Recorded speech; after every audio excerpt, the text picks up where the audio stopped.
Tulip Mazumdar, BBC News, Freetown. St.Peters Seminary near Glasgow. It was built in the 1960s to train Catholic priests and was widely considered to be one of the most important examples of modernist architecture in Scotland. And this is what it's like today. It's in such a terrible state that there's no hope of restoring it properly. But now it's been given to an artist who has big plans for it, as David Silito reports.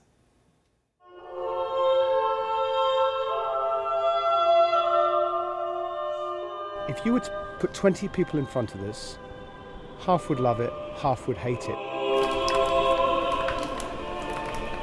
Beauty, poetry, this ruin was in its time a masterpiece.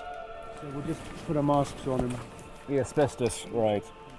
This tour was the first chance for Angus Fokker to show off a building that has just been handed to him. As you move up through the building, it feels as if the whole building is floating. In the 70s, it looked like this. This Catholic seminary was award-winning, Grade A listed, a designated world monument. But the number of priests dwindled, the doors closed.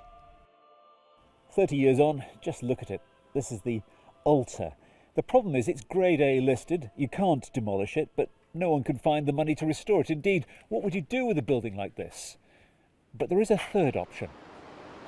Part will be restored, the rest preserved as a ruin. The treatment of 16th, 17th, 18th century castles where they stop the battlements falling down is quite normal. We all accept that. Why can't we do that with the 20th century building? It's time to recycle our recent history as well as our past history. Cosmic is the only way to describe it. It seemed to be reaching out into nature. Cosmic. Canon Jim Foley taught here for 12 years. This is a moment that means a lot. My heart sank on seeing what had been such a splendid and wonderful edifice reduced to a monumental ruin in the middle of this devastated estate.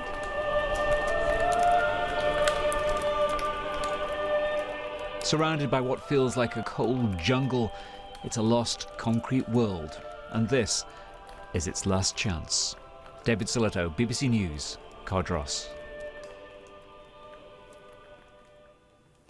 And finally, Britain's oldest person has died at the age of 114. Ethel Lang from South Yorkshire was the last person